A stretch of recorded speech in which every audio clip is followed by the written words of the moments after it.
retail for breakfast. And in that particular book, Doug continues this theme and goes on to reveal the flaws of the retail store business model and how bricks and mortar stores' efforts to compete with online retailers will become ever harder, and how every aspect of the retail experience will soon be radically transformed. Somewhat prophetic, shall we say, with hindsight. And seeing as I personally had my own retail business serving many global retailers, shall we say, it piqued my interest.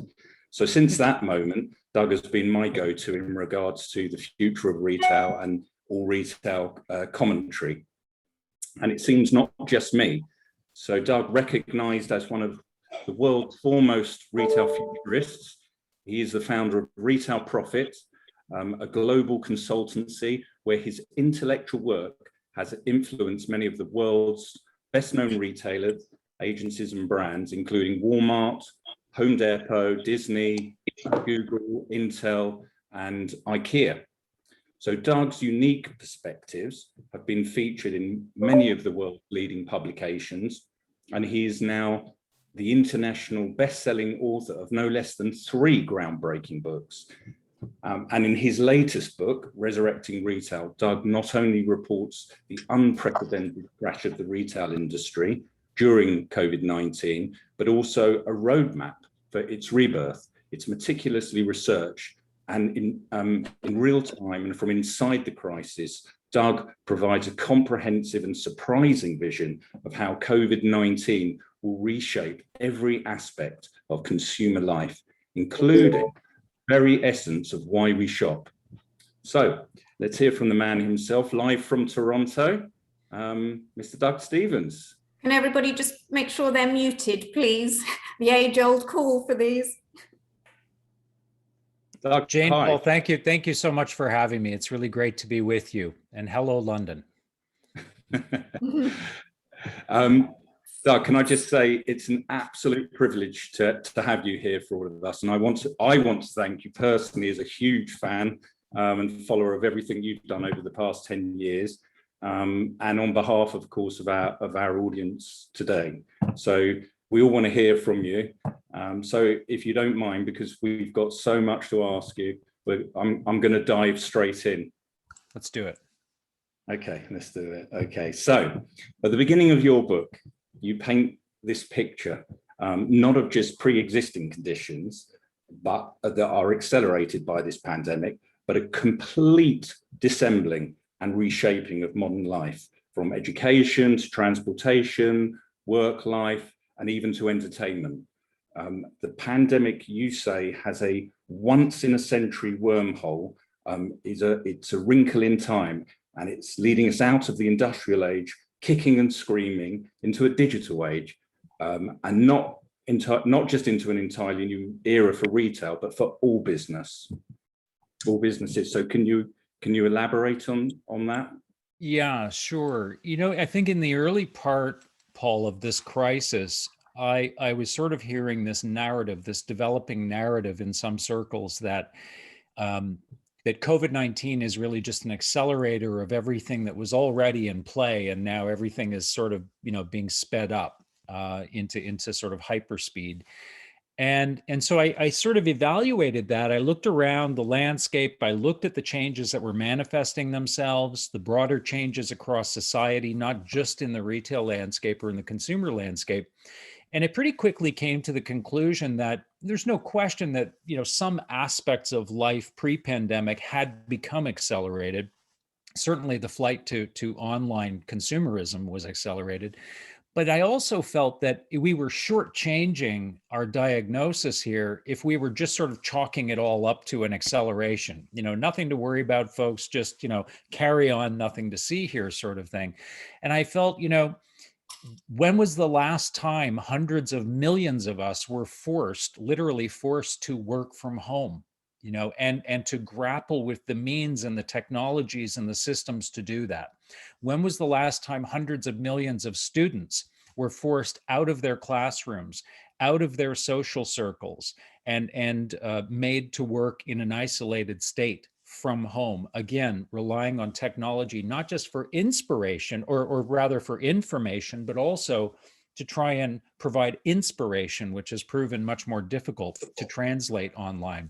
The degree to which our work lives impact other aspects of society. The fact that we are no longer commuting into offices, and the fact is upwards of 70% of consumers now believe that they will not commute with the same frequency or regularity that they were pre-pandemic. And so what about all the media systems that we have as an industry built around that daily migration in and out of cities?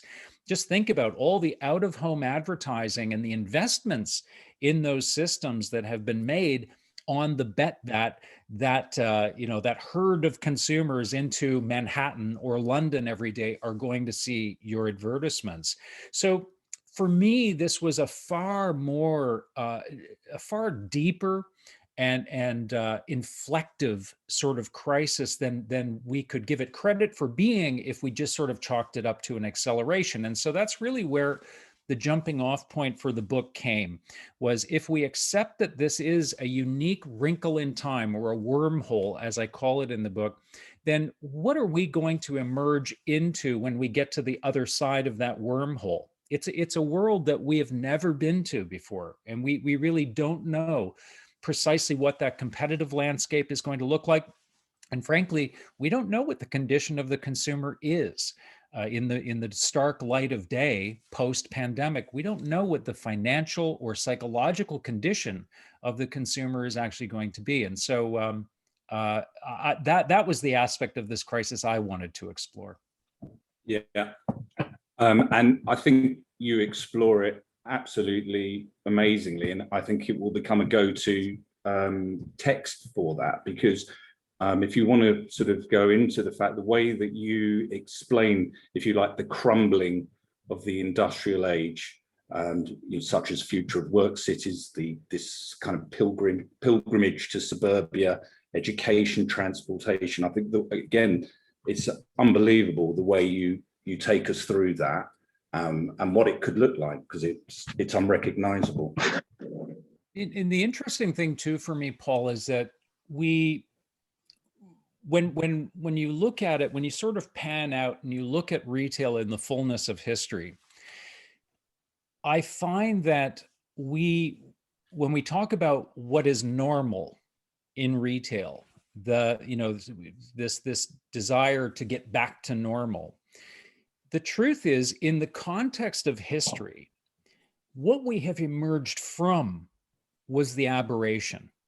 And when you look at retail in the fullness of time, it was really only through the Industrial Revolution that we saw this separation of labor from manufacturing to distribution. I mean, 300 years ago, the maker was the seller.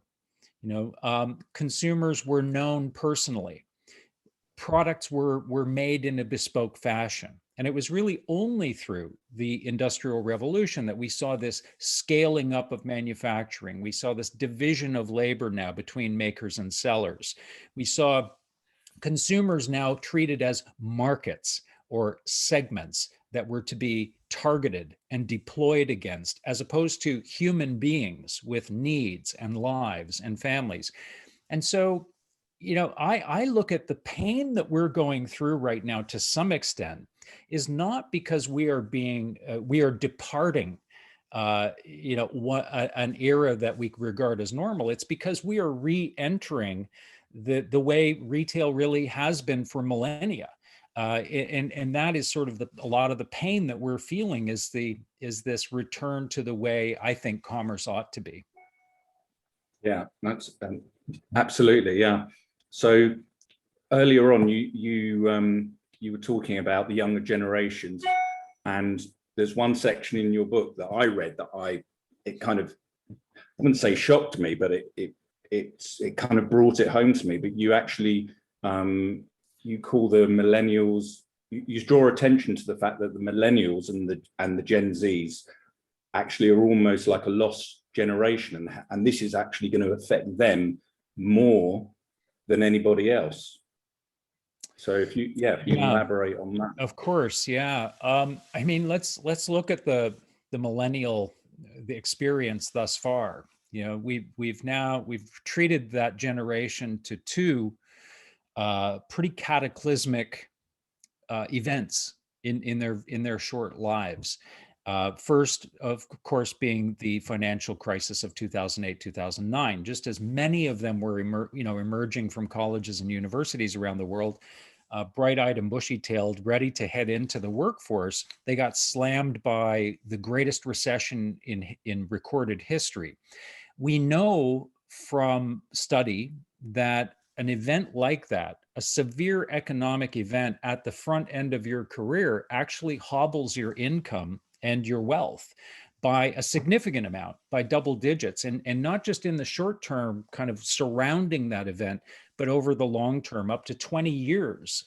We could expect that millennial incomes would suffer because they started their careers in the midst of a recession. Just as many of them were beginning to claw their way back to a level of income and prosperity and wealth that they could sort of measure up against their parents' generation, they get hit with COVID-19, which has completely, again, changed the calculus in terms of what their long-term prospects look like. At the same time, of course, they're a very, very different generation in terms of their sensibilities around social issues, environmental issues, and their comfort with technology. So when you put all of that together, it's a really, really unique study in consumer behavior, in demographics, and certainly in economics. But there's no question that that there is suffering that is going to take place as a consequence of the pandemic as it relates to the incomes of millennials and Gen Z. Yeah, absolutely. So you touched on it again at the beginning. How is retail interwoven into this whole picture then? Yeah, retail, I mean, retail really is, I think, has been regarded as a relatively industrial practice for a long, long time. I think that the primary preoccupation in retail has been around the movement of product through supply chains, and for a long time in the modern era, I think the retailers relied on the availability of product, availing products or brands to a marketplace. That was really, if you sold Hoover vacuum cleaners, then, in 1970, if you just set up a store in a marketplace where people didn't have a Hoover vacuum cleaner store, and you didn't do anything stupid or crazy, you were set. Life was good because you were availing access to a product or a brand in a marketplace to consumers who are hungry for access. And then we flash forward to today, where access to product is certainly not the consumer's primary problem at all. Anything we want, we can have landing on our doorstep in a matter of days. And if Amazon had their way, it would be hours or minutes. So in a remarkably short period of time, and here, let's face it, we're talking about a period of time that is, less than half a century, far less than half a century, the entire raison d'etre of a retail business has been fundamentally turned on its head. And, it's very difficult to point to any product or category or brand now that you could sort of hang your hat on as a retailer, unless you're fortunate enough to sell iPhones or something, that you could say, as long as I can, distribute this product, I'll be good. The consumer's problem now is more around the shopping experience itself, the availability of information, the availability of authority, of trust, of expertise. And so retailers now are having to really, and if they're not, they ought to be, really reevaluate their entire value proposition. All, beyond product, what are we putting around this product that really adds tremendous, extraordinary, and added value for consumers? And for a lot of retailers, that's a really heavy lift to try and get to that new place. Yeah, I know you're going to talk about that more as we go on, because you've got some fantastic ideas on that. But you mentioned our favorite subject there, and I'm going to bring it up, and that's Amazon. I've got a date here of February the 4th, 2020, and that was the date that Amazon joined an elite list of companies called the $1 Trillion Club. That's a lot of zeros. And in terms of capitalization, that makes them the largest retail company in the world. So just picking a few of the stats from your book, 70% of online searches for products take place on Amazon. 80% of shoppers begin their journey on Amazon. And in the early stages of COVID, their customers were spending shy of $1 billion a day. And after the first quarter, sales grew by 75 billion. So just to give you a feel of the scale here, and you term them brilliantly, you call Amazon and others the retail apex predators. So could you tell us who these retail apex predators are? What do they look like, and how do they behave? Sure. Yeah. And the term apex predator is certainly not meant as, I'm not casting aspersions. That's not a pejorative. If anything, it's a compliment, suggesting that Amazon has now, and not just Amazon, I would argue, JD.com in China, Alibaba in China, Walmart, Pinduoduo, another Chinese internet company. These companies now have risen to what I consider to be almost the highest level of their own evolution, that they are now morphing from being sort of pseudo retailer technology media companies to becoming what I consider to be a life ecosystem. So as predators get larger, they need more food. And that sort of leads me in the book to exploring, where are these companies now pointing their ammunition? Where are they situating their artillery in terms of attacking new categories?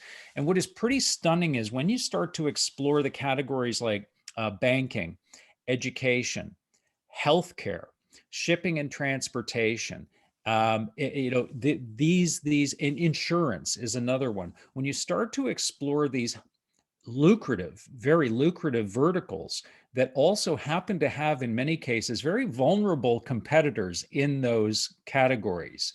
There's not a lot of consumers out there that have a love affair going with their bank or their insurance company, None. Yeah. And so when you start to look at Alibaba, JD.com, Walmart, Amazon, and the attack that they are waging on these categories, it is nothing short of staggering. If we just look at Amazon's foray into healthcare, for example, in the last 3 years, Amazon has launched 9 major offensives in the healthcare industry in the United States, all the way from building their own health insurance plans, building their own clinics, their own physical clinics, and their own online digital pharmacies. They have pharmacy licenses now in 50 US states. And so, this is where these companies are headed now. It's not just about selling us running shoes and electronics and a few food items coming to our door, but imagine a state 5 years from now where Amazon is your child's education platform, where they are also providing ancillary health insurance to you, depending on where you are in the world. Maybe in the US, they might be your primary health insurance provider. They have your home insurance, your auto insurance, your credit card, your savings account, your checking account. And believe me, the banking industry is terrified that Amazon is going to turn their attention to deposit accounts, as opposed to just sort of transactions through their own ecosystem, but actually start to look and feel more like a bank. So these companies now are literally trying to develop to a stage where they can put consumers in a bubble that you never have to leave as a consumer. Anything you want can be accessed through that ecosystem of products and services and value. So it presents a very daunting challenge for anyone in the marketplace now who doesn't happen to be fortunate enough to be an Amazon or a Walmart or an Alibaba. And it means that they're going to have to engage in new thinking. new practices and new strategies in order to survive that onslaught. Yeah, particularly upset to hear how the banking industry are suffering. Very, very, very upsetting. And actually, I'm not. We don't have to talk about it here, but there's a scene in the book where you pull a prank on a convention of bankers. I'll put that nicely, which is very funny. But we haven't. We've got so much. I don't want to give away the book anyway. But one thing I'd really like you to explain, because I've been trying to explain this for about 5 years, and it's, as you say, it's very nuanced, but it's hugely important. Could you explain, and actually it's how China and Alibaba see it, what new retail is and how it differs from omni-channel, and why we shouldn't even be speaking about omni-channel anymore? Yeah. And omni-channel certainly been kind of one of the primary buzzwords in the retail industry for quite a while now. Let me start with the problem with omni-channel first, and then we'll work our way over to new retail. But the problem with omni-channel is that omni-channel was at its genesis really not a consumer-facing strategy, so to speak, as much as it was an admission on the part of retail companies that they were desperately disconnected on the back end. That as e-commerce platforms were emerging, retailers were fundamentally operating two businesses that didn't talk to one another. You know, you had the online business that had their own customers, their own technologies, their own inventory, and their own sales. And then you had the physical store business, and never the twain shall meet. And so omni-channel was an attempt on the part of retailers, and successful to a large extent, of stitching together those two worlds on the back end. So all of a sudden now we began to develop a better sense of, a single view of customer, a single view of inventory, and we began to look at sales as an amalgam of the two and not these kind of church and state kind of separations. So omnichannel was never really aimed at making the consumer's life any better. It was really a means of allowing retailers to adapt to this new and emerging world that we were moving into.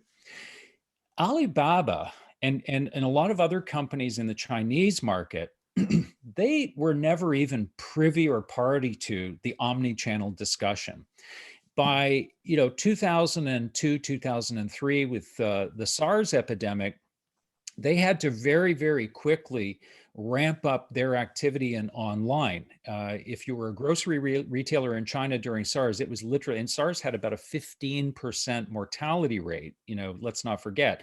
So it was like locked down to the max. And if you were a retailer, the only way you could do business was online. And so they had to very, very quickly move into this online space without the benefit of kind of navel gazing, around this whole idea of omnichannel. But it was by 2015 that Jack Ma actually came out with the idea of new retail. And what he meant was, at the time, he meant that fundamentally consumers don't shop in channels. They don't think in channels. They don't even think about, in the Chinese market, certainly consumers don't think about going online to shop. Hey, everyone, I'm just going to take 10 minutes and go online. He believed, and I certainly believe today, this is the way we lead our lives. We are in a constant semi-state of connectedness, constant.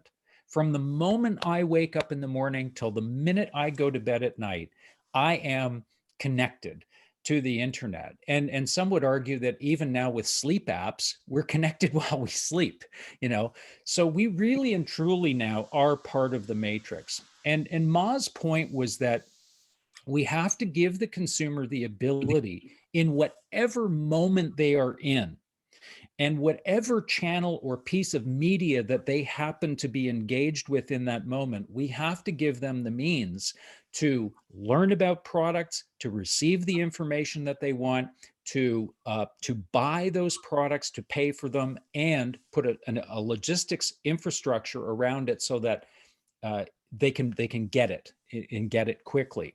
And so there were really these kind of power sources, if you will, that were important to that. So it was about new forms of media that could allow consumers to engage with retailers. It was about new payment forms, new digital payment forms that made payment easy and secure.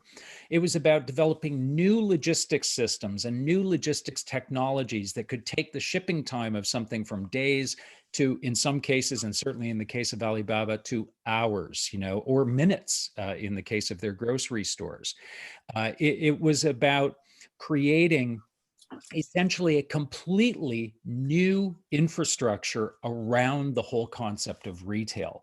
And so that's where, and I would say 2015 was sort of the watershed moment, Paul, where the winds of change in retail stopped moving, west to east and began moving east to west. And it is now Amazon that is taking pages from Alibaba's playbook and others, and capitalizing on their innovations and building them into their businesses. Yeah, that's amazing how quickly that's changed. As you say, it goes from east to west now. Could you also just quickly, before we go on to the next subject, because I think this is absolutely key, talk about what you call the zero-click economy, because that's so huge in terms of what these predators are, if you like, what they're after. Yeah, sure. So that is sort of where we're headed. I think that, I talk in presentations that I give, I'll talk sometimes about Amazon introducing, and this goes back, I think, to about 2018, they introduced a patent filing for something called anticipatory shipping, which in theory, when you looked at the patent filing and read into the detail of it, in theory, what Amazon was proposing was that they would begin to send Paul Brooks or Doug Stephens products before we ordered them. And in some cases, before it had even dawned on us that we might actually want that product. But that product would begin moving closer to us. And when I talked to audiences about that in 2018, a lot of people were just sort of shaking their heads like that, it sounds fanciful, it sounds, futuristic, but how rooted in reality is that? But what we now know is that Amazon, again, wasn't coming up with that idea on their own. They were actually patterning that after something that was already happening in China. And JD.com, actually, which is looked at now as being one of the preeminent shipping companies in the world, actually had developed a system whereby, through data analysis, they began to understand that wherever they saw click surges for products in a particular market, say it's Shenzhen or something, they see a click surge around a particular product, they began to understand through analysis that ultimately 10% of whatever that surge in clicks was would convert to orders. But they went further. They determined that on average, it was a period of time of 2.7 days between the click surge and between the consequent orders that would come as a consequence of it. So what they began doing was monitoring click surges across 85% of their product assortment across the entirety of China. And wherever they saw a surge, they would move 10% of the surge in inventory to that local market, so that when the 2.7 days was over and the orders were processed, the customer could have that product with same-day delivery. In fact, sometimes it was a matter of minutes before they would receive what they had ordered. So in other words, they had figured out a way to anticipate consumer demand before the consumer even pulled the trigger on the order. What Amazon was proposing was essentially a carbon copy of what JD.com was already doing.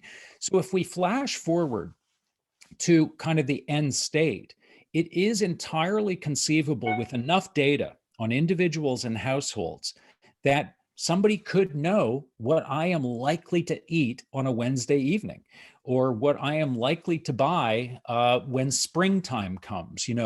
They start to understand our needs to an extent where there is zero click, where we're not even ordering something before the mechanism has already begun to drive that product towards us. Yeah, it's amazing. I mean, how you can get one company, JD.com, that can serve the whole of China on same day delivery is just mind blowing.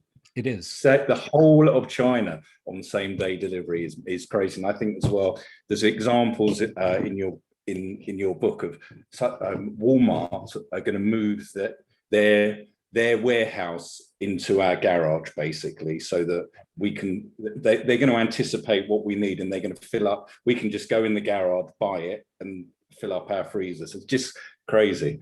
Mm-hmm.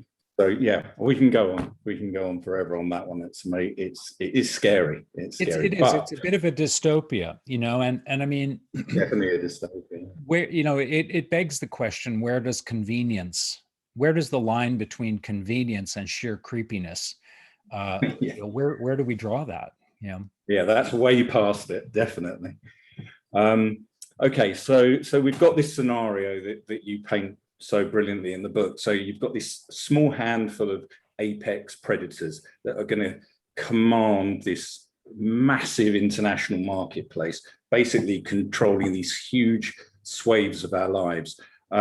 So what everyone is thinking in their head now, and which we'd like you to explain, what's left for the other 99% of us? Is there still a competitive angle for all the other retailers other than these monsters? They're absolutely. And I know one of the things that you talk about, which I know you'll go on to, which is again something very unique to you, is these retail archetypes that you build in the book, which I think are fascinating. Yeah, I think there's tremendous opportunity that still abounds. The competitive stakes are certainly higher. The competitive set is certainly changing, and they are becoming more powerful and far-reaching, no question. With that said, though, there's opportunity for brands that are willing to really reflect on this crisis. And I say in the book that it's incumbent at this time, frankly, before we are fully emerged from the cocoon here back into life, it's really important that brands revisit their fundamental purpose. And by purpose, I don't mean your view on social issues or your stance on environmental issues. By purpose, what I'm suggesting is a really harsh litmus test for your brand, and that is to answer this question. If your brand or your retail stores are the answer, then what's the question? What's the question that consumers are asking that you and you alone are the definitive answer to in your category? What is the unique utility that you provide to a consumer that Amazon not only cannot, but doesn't even care to try, because it's too deep, it's too involved, it's too focused? What is the answer to the question? And so I began sort of reflecting on that as I was writing the book, and I thought, it would be great to be able to present retailers with a shorthand way of zooming in on what is potentially their answer to the question. And so I began thinking about, well, what are the evergreen questions that consumers might ask? What are the things that as consumers are on our minds that we're searching for out there? And so I came up with 10 archetypes, and I'll just give you a couple of examples. So I talk about Nike in the book, and Nike, as it turns out, has been one brand that has done splendidly well. In fact, through the pandemic, they've certainly suffered to a much, much lesser extent than most retailers in their category. They've done great. But why is it that we buy Nike products? When you get right down to it, is it because their products are just so vastly better engineered than anyone else's athletic products or apparel products? No, not really. I mean, from a technical standpoint, there's probably not much difference really between Under Armour or Puma or Nike. Is it because they are, predatory on their pricing? Do they simply offer greater discounts than other brands? Not at all. That's not at all the case. So why are we as consumers drawn to the Nike brand? In my belief in the book, and I've confirmed this with executives since from Nike, is that what Nike really sells us is stories. They sell us deep human stories about values, stories about perseverance and performance, stories about social justice and equality. Nike is a storyteller brand that draws us in by virtue of the power of those stories and our desire as consumers to align with something, something of value in our lives. And so when we wear the Nike logo, it's more so an outward expression of our alignment with the values that Nike espouses as a brand. And so there we have the storyteller archetype, a brand that really almost supersedes its own category because it has risen to this level of becoming almost a moral compass for consumers. So that's one example. We can contrast that against another example like Patagonia. Patagonia, of course, an apparel brand with deep, deep roots in environmental causes. In fact, the whole raison d'etre of the company to begin with, when Yvon Chouinard started the company, was really to be a company that stood on the front lines of environmentalism and protected the world around us. And so every fiber of that company is focused on environmental concerns and causes and a contribution back to those causes. So Patagonia, again, is a brand that that answers the question, which brand aligns with my values as a consumer? If I'm an environmentally conscious consumer, they become sort of the beacon in the marketplace for me. So there's the activist brand. Now, on the other hand, you may have a brand that focuses purely on expertise around their product. And I describe a couple in the book that focus on creating the deepest well of knowledge and expertise and trust in their category. And they become the beacon for the consumer that's asking, where can I get the best advice? And every category kind of has one of those players. Some just focus on product. A great brand that emerged out of your marketplace, Paul, Dyson vacuum cleaners. A great example of a brand that is product focused. They are just obsessed with the engineering and the nuances of their products. And so they become the engineer archetype. And so there are 10 of these archetypes that really provide a compass, if you will, for retailers that over time maybe have lost that sense of focus, of purpose, and of value to consumers. And if you can zoom in on one of those archetypes and really begin to embody it, and start to animate it, I think it provides a very, very stable position against these huge apex predators. Doug, can I just ask you, do you think brands can successfully cross archetypes? It gets tricky. It gets difficult to do so, but I will clarify, and that's a really good question, Jane. So in the book, what I suggest is, you have to own an archetype. You have to make a decision, because all too often when I speak with executives, and I'm sure your experience might be similar, you say, tell me about your brand. Like, what are you really dominant in? And what I hear often is, well, we're a little bit of this and we're a little bit of that. And, we try to be good at everything, and all too often what happens is, by the time that message translates to the consumer is left scratching their head wondering, really, what are you about? I can't quite figure out what the unique value is in your brand, because you're trying to be all things to all people. But if you focus in on an archetype and you say, let's say we're going to be the tastemaker archetype, we are going to travel the world to bring home the most interesting and unique collection of goods and curate them all in one point of purchase for consumers. That is our reason for being. Great. Own that archetype. But just doing that alone is not enough. What I also recommend is differentiating in two other competitive quadrants. So when you look at these archetypes, and I'm sorry I have to describe this, but when you look at the archetypes, there are 10, and they are essentially divided into 4 quadrants. Culture, so brands that really trade on culture and human values. Experience or entertainment, brands that really trade on the idea of creating remarkable experiences around the products that they sell. Expertise, which is really just all about knowledge and authority. or product. So if you are the tastemaker brand, the next question is, where else can we differentiate? Is there an opportunity for us to differentiate in our product assortment? Is there an opportunity for us to differentiate, let's say, on the entertainment value of our stores? And if you can achieve all three of those things, dominance in an archetype and differentiation in two other of the competitive quadrants, in my opinion, you're bulletproof. Amazon can't touch you because it's too difficult to reverse engineer that. Mm. Yeah, because it's emotion based. Yeah, absolutely. Okay, jumping on to one of your chapters, I think it's the penultimate chapter, you talk about the reincarnation of the shopping mall. And I think you give you're saying that 50%, something scary like 50% of shopping malls within the next 3 years could be closed. However, you come up with a way and a new way to look at shopping malls. Can you tell us what that phoenix that will rise from the flames is? The Sure. reincarnated mall?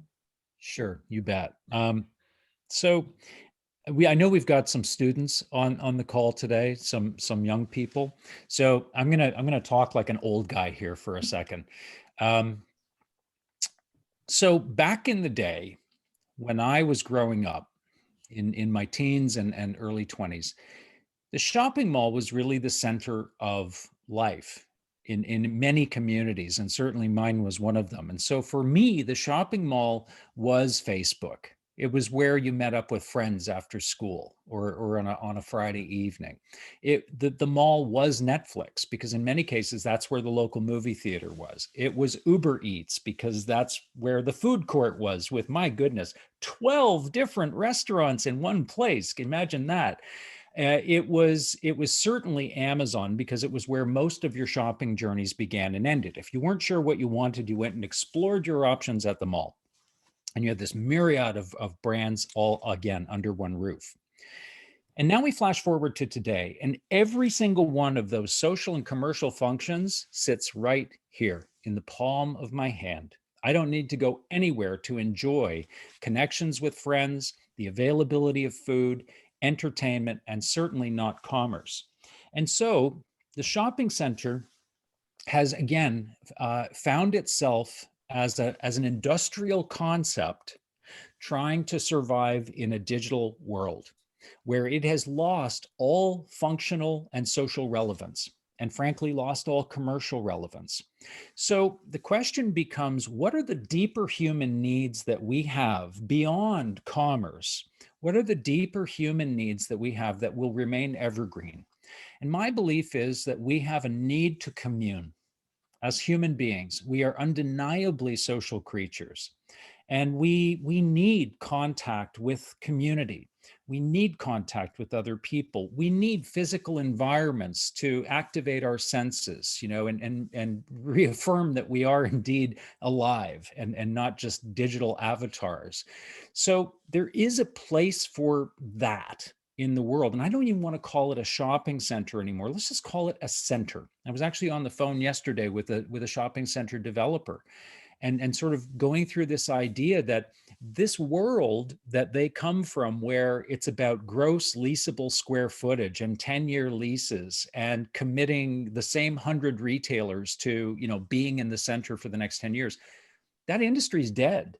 It's gone, and they just haven't realized it yet. So the question is, what is the center of the future? And my belief is it has 4 key pillars. The first is, I believe it's a true place. I think the days of the monolithic concrete cathedral to consumerism planted somewhere out in the dusty suburbs is over. We have no need anymore for these soulless spaces where the only thing we do there is go and spend our money. We just have no need for those on a level that would demand that they exist. So an authentic place that has true delineation, where I sense that I have arrived somewhere that is unique, that is inherently interesting. And I'll point to a development like Cold Drops Yard in London as being, and I know there are varying opinions on that. People have different opinions about that concept, but you can't deny its uniqueness and its sense of place. When you get there, you know you're there, right? So place is number one. The second thing is population. If we go back 1,000 years to the Agora, the Plaka, the Turkish Bazaar, what is enthralling about those places is the human energy that exists within them, the hustle, the bustle, the fact that people are working, playing, entertaining, educating, communing, having a glass of wine, the piazzas of Europe, all of that. We need to infuse these spaces with human energy that draws us in. So population is the second piece. So we're looking at mixed use centers. The third piece is production. Shopping center owners have relied on, we need the next big retailer. We need an Apple store. We need a department store, a Selfridges. We need an anchor to draw people to the center. But the surprise today is that, guess what? You, the center operator, you are the anchor. You're the draw. And you have to get into the content and entertainment business. You have to give consumers, if there are 365 days in the year, you have to give them 365 new reasons to come to that center. And a new happening each day, something that draws people in. So they have to get into the content business. So production is the third element. And then the final element is we have to acknowledge the fact that we live this sort of bifurcated online, offline life every minute of every day. And so every shopping center needs to become a platform. There should be no reason I can't shop at my local shopping center in my pajamas at home in bed. Conversely, I should be able to go to my shopping center, buy a whole bunch of stuff and have it shipped to my home without ever carrying a parcel home. So we have to acknowledge that there's an interface with technology that needs to happen. So the 4 Ps, place, population, productions, and platform. And I think that centers that can achieve those 4 things will emerge successfully and quite and remain sustainable into the future. Yeah, absolutely brilliant. In the final chapter, you talk about the role of brands in the future, how they're going to basically replace the state and the church. So what significance and could you elaborate on that, obviously? And what significance and role do you think brands will have in these major hot topics such as sustainability, circular economy, that kind of thing? Yeah, great question. And it was a time of I found myself sort of going through my own sort of solemn reflection on this industry that I've been a part of for so many decades now. And, whether or not this industry could become a force for good in the world, I think we all acknowledge the degree to which our consumption and our behavior as consumers, much of which has been perpetuated and propagated by the industry itself, has been a force of a negative force in the world. The question is, could we become a force for good? And the fact of the matter is that our faith as humans, as societies, our faith in government and religion, organized religion, since about the 1950s or 60s, has been on a precipitous decline. As an example, in the United States, in 1965, a year after I was born, faith on the part of consumers for the government to do what they, quote unquote, felt was right for citizens. So my belief that my government had my best interests at heart, that was 67% of consumers believed that implicitly. They had faith in their government. That figure today is 17%, which is shocking, to think that only 17% of us believe that the government has our best interests at heart.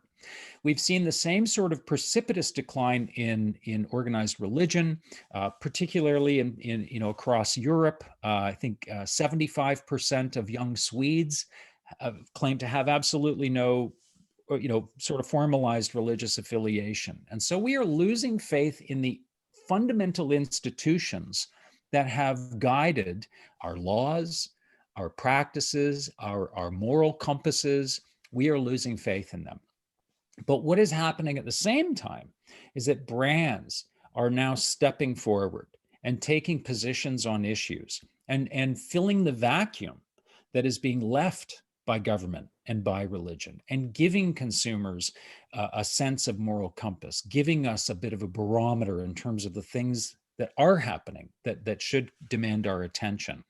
And so I truly believe that there's an opportunity for brands now to think about community in a different way, and not just, preoccupy themselves with building running clubs and yoga clubs and, events like that, but to really start to say, who are we as a brand and what matters to us about this world that we live in? What should we stand for? I'm not suggesting that every brand go out and try to become, gratuitously political, but I do think that they have to recognize that they now have this authority in the consumer's life, and they can become not just a business that does less harm to the world, but they can become a force for good. And the fashion industry in particular needs to really accept this responsibility and accept responsibility for the damage that their products do to this planet that we live on, and the people that build those products for them. And they need to dedicate themselves to reversing that damage and actually using their clout and their might to create a better world. And I think we can do that. I think that's the industry I want to be a part of.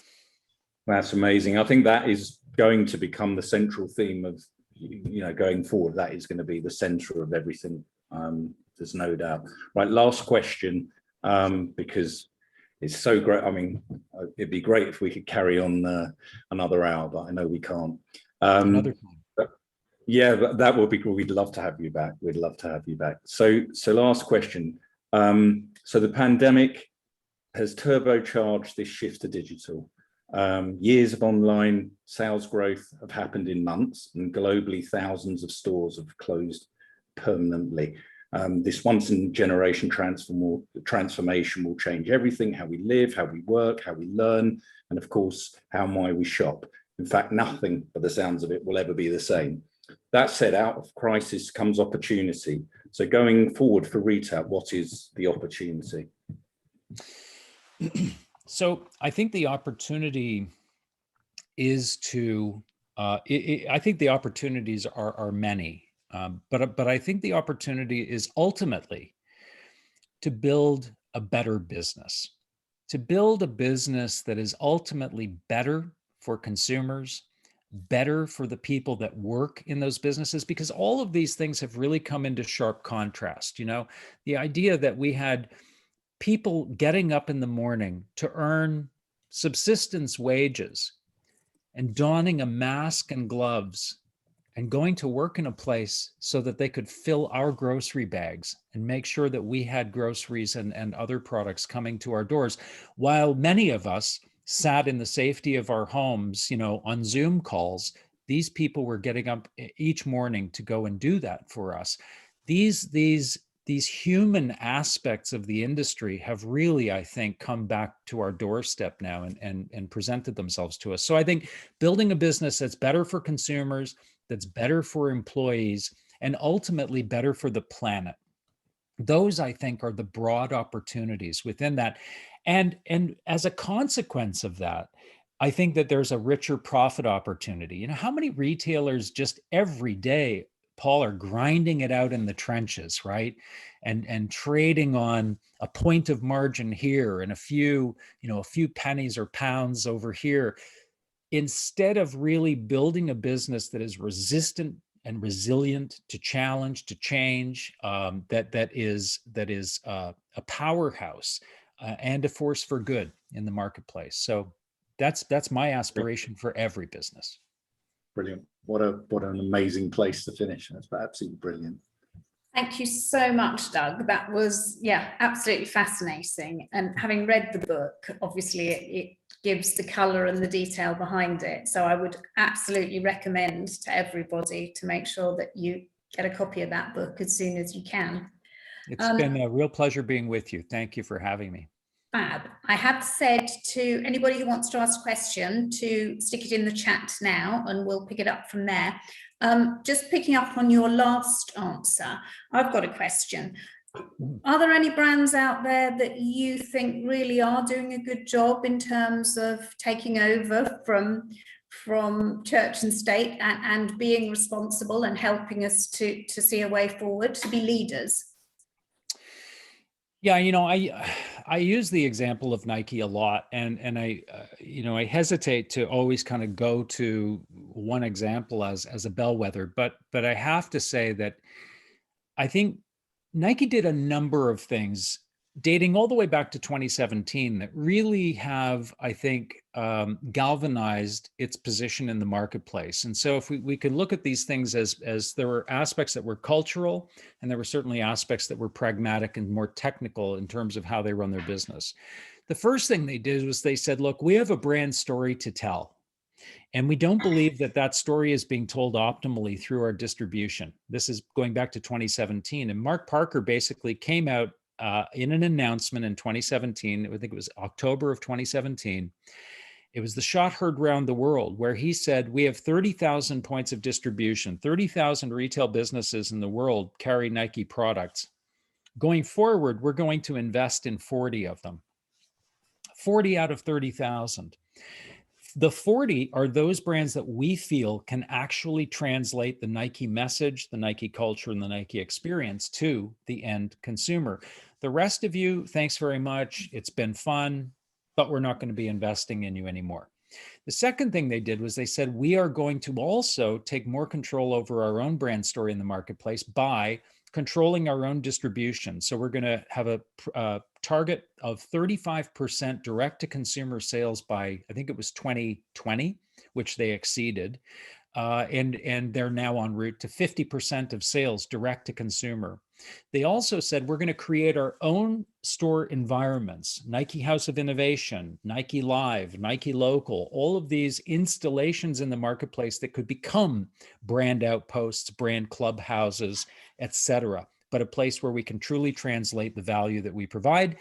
And then finally, they really started to dig into this aspect of social conscience and taking a position on contentious issues, sometimes with huge risk involved. When the Colin Kaepernick campaign was launched, and they created this creative around Colin Kaepernick, the share price dropped. Initially there was a huge reaction by the market to say, whoa, this may be a massive overstep here. You're going to offend half of your customer base. But what actually happened in the aftermath was Nike sales improved. They went up by about 15% after the Colin Kaepernick campaign was launched. So clearly, this was something that resonated with their audience, and their audience felt an even greater allegiance to the brand. So I can't think of many brands, quite frankly, that were prescient enough, going back 4 or 5 years, to make the right changes in the market and really accept the mantle of responsibility from a social standpoint that Nike did. Yeah, I think that's right.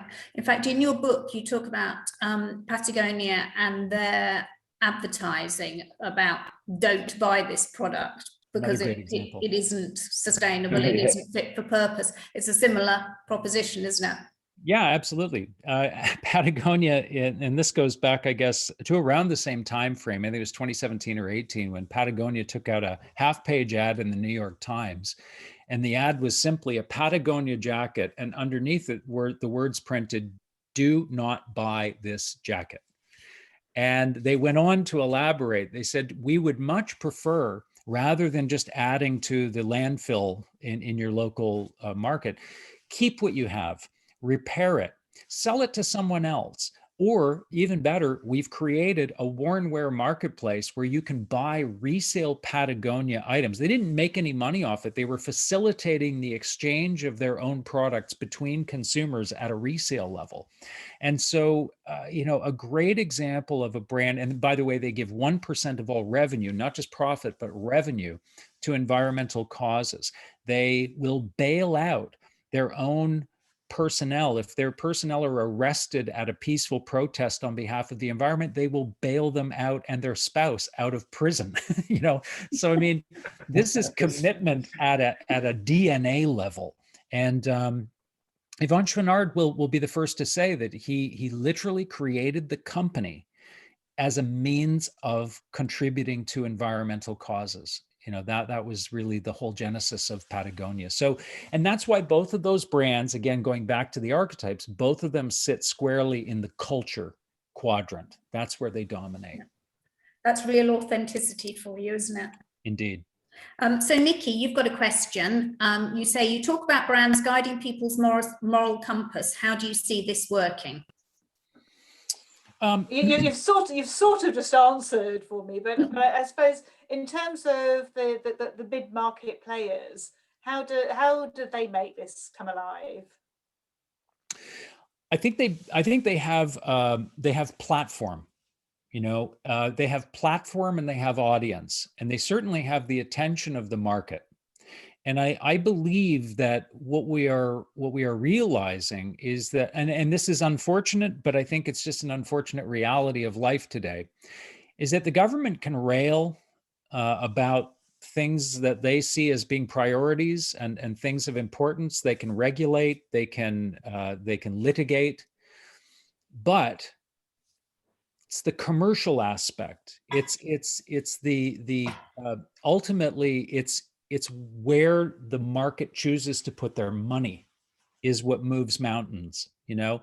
And so a brand like Nike, you could argue, has the ability to influence that commercial aspect of a cause to a far greater extent than a government might, you know? And so I think we're already starting to see, whether it's issues in the US of gun control, equality, justice, voter rights. Even there are companies now that are sort of stepping on the side of voter rights and saying, hey, not on our watch, you're not going to do this, you know. And these companies have platform, audience, and they have commercial might. And I think that really, to your question, is how they are becoming more influential in some cases than government. Caroline's got a question for us. Doug, as I mentioned to you before, ROI has a student stream, and we exist very much to help students to navigate the tricky retail world of work these days. So Caroline's question is, where do you see the best job opportunities for fashion retail students in the future? I think there are two areas where I think we are going to need lots and lots of people. And they sort of, I think, bookend the industry in a way. I think that we are going to need people that understand data, because I think there's an increasing awareness. This is maybe something obvious masquerading as insight, but I mean, data is increasingly important, and the ability to decipher it and the ability to really understand and deploy action against data is going to be something I think retailers are going to need well into the future. And so I think there's huge opportunity in data science, artificial intelligence technology, and the responsible deployment of those technologies. So that's one category. But I think ultimately there's a lot of room too for creative people, because, you know, at the end of the day, and I think I said something recently about this in an article, but to say that, you know, technology drives innovation is a bit like saying paint drives great works of art. You know, you know, Monet, for example, was just a great artist because he had better paint, you know, and we all know that that's not true. I mean, frankly, there are only so many colors in the rainbow, and every artist has the same access to the same colors. What dictates the exceptional nature of one piece of art versus another is the sheer creativity and imagination of the artist. And so on the one hand, I think we're going to need great technicians in retail. On the other hand, I think we're going to need people who bring enormous levels of creativity to the table. And that can be gained through a general education and lots of life experience and exposing yourself to plenty of things in the world. You know, it doesn't have to be an MIT sort of education or a technical college education. So when you bring great technology and great technical capability together with enormous wells of creativity, sky's the limit. Brilliant. Thank you. Anybody else got anything that they would like to ask Doug? Nobody else in the chat? If I can just drop in one of the questions that I didn't answer, which I think would be great for everyone to hear. The store is media. Could you just explain that to everybody? Because I think it's again, it's your unique view. But again, I read it in 2017 and it has been prophetic, to say the least, and is carrying and continuing to be. Sure. So this notion of, I mean, I guess you have to start looking at it from the opposite end. So I think that we can all accept in today's world, every form of media now is becoming a direct path to purchase. It goes without saying that I can buy a product from virtually any form of media that passes in front of me, whether it's an Instagram ad, a YouTube video, a TikTok reel. Every form of media is becoming the store. And so the natural inclination, and I think we're seeing this play out in the strategies of some retailers, is to say, well, if digital media is becoming the store, then why do we need stores? Maybe we should look to downsize our physical footprints. And I think it's a huge mistake, because what I am seeing is actually the opposite effect as it applies to physical stores. Physical stores are becoming an incredibly powerful media channel. And I would argue not just a powerful media channel, but for most brands, the most powerful media channel that a brand has at its disposal. And a media channel that happens also to be very manageable and very measurable. But we have to start looking at stores differently then. We have to stop looking at the store as being the bottom of the funnel, where if we buy all the right advertising, we drive consumers down to a physical store. We have to start looking at the store as a means of customer acquisition. And I would argue, if you're Apple, you've acquired as many customers through your physical stores, drawing consumers into those physical store environments, than you have by going out on the open market and buying advertising. In fact, I would say being in an Apple store and experiencing that is probably the most powerful form of media that you could be exposed to as a consumer. So we have to start looking at stores through the lens of them being a media experience aimed at customer acquisition. And when you start to look at it through that lens, Paul, and I'm sure you would agree from your standpoint, it changes everything. It changes where you locate the store, how you merchandise it, who you hire to be, working in that store, and certainly how you measure it. Then the question becomes, can you measure a store as a media channel? How do you get an accurate measurement? Well, how do you get an accurate measurement of media in the first place? How you pay a market value for a Facebook ad, and Facebook tells you, hey, you got 90,000 impressions on your ad. Okay, I'll take your word for it. How do you know? So media measurement at its core has always been a bit of a nebulous black art, so to speak. So I say, look, you have a store. I was talking to a store the other day that gets something in the range of about 10,000 visitors a week into their stores. Great. You have an audience of 10,000 impressions. What do you reckon each of those impressions might be worth? If a Facebook ad is worth $4, then what exponential value does having a consumer in your store for 20 or 30 minutes, what does that entail? What value does that carry? It doesn't have to be an exact science, but as business operators, we should have a sense of what that value per consumer is. And then we only have to learn, is that value positive or negative? Were most of those experiences positive on balance or negative on balance? Because media value can be negative as well. Companies run bad commercials every day and it impacts their bottom line. Well, think about your store as a commercial that runs every single day. And if that's a bad commercial, you're losing equity in your brand.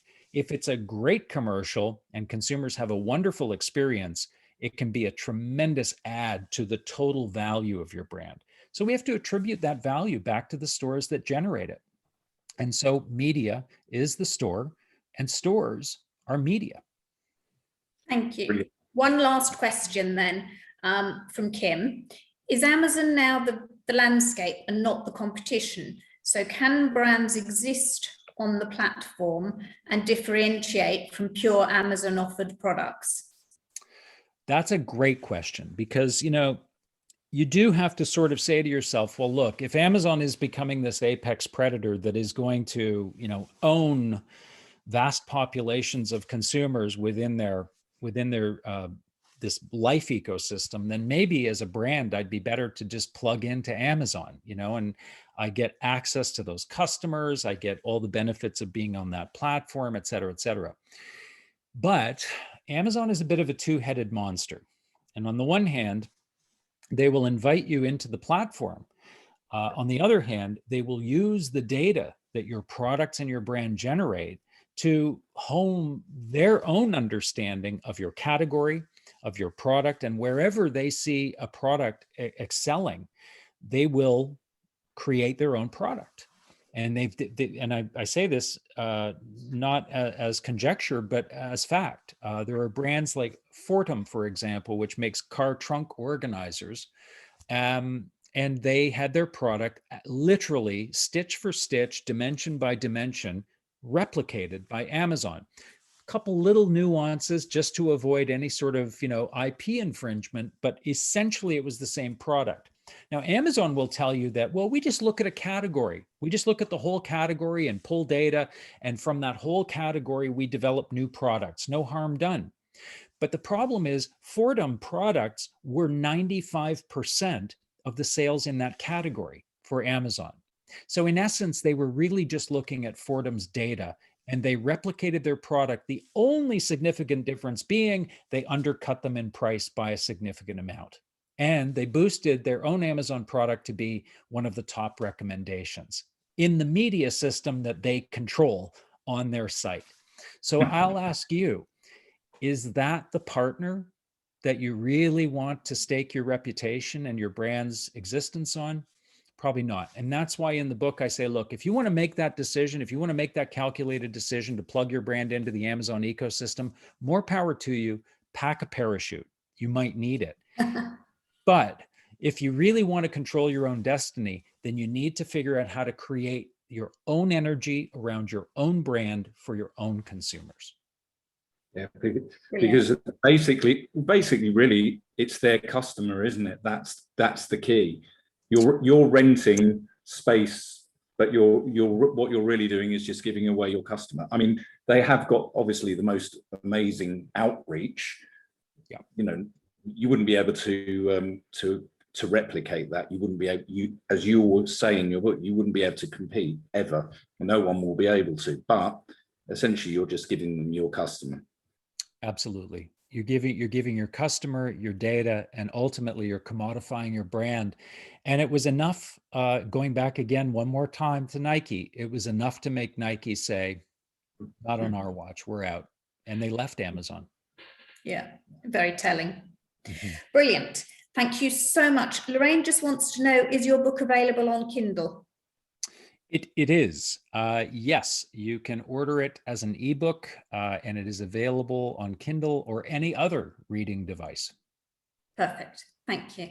Well, Paul will thank you properly in a moment, but that was just truly fascinating. So thank you very, very much for your time. Thank you. Before you go, everybody, I'm very conscious of time now, but just wanted to tell you about our next event. We're very excited to have Neha Singh with us on June the 2nd, also at 4 o'clock, because we're very global now. We're coming from New York on June the 2nd. Now, Neha has a business called Obsess, and they create 3D visual stores, virtual stores, for people like Charlotte Tilbury, Ralph Lauren, Christian Dior. I mean, seriously, high-end virtual stores that you can shop in that will surprise and delight you. So she is the creator of these and will be absolutely fascinating. Doug, have you met her? I have indeed. I've spoken with Nia many, many times over the years, and in fact, she's featured in my book as well. Yeah, she's charming, and I think you'll really enjoy hearing her story. Brilliant. So put that down in your diary, June the 2nd at 4 o'clock. And thank you all very much for coming. Paul, do you want to have the final word? Yeah, well, I've got a final few words. I mean, prophetic, inspiring, entertaining, just some amazing, valuable, incredible insights. And the thing I love about your books, Doug, and is the fact that you have that really big view, but then you also have such practical advice as well, and that's what makes me feel so positive when I'm reading them. So, you know, answers and directions of how retailers have to adapt, not only to survive, but as you've laid out, to thrive as well in this post-pandemic world. So thank you so much. Pleasure was mine, Really, Paul. Thank you very much. I appreciate being here. Brilliant. Thank you Thank very you. much. Right. Take care, everybody. Have a good evening. Cheers. Bye-bye. Thanks, Doug.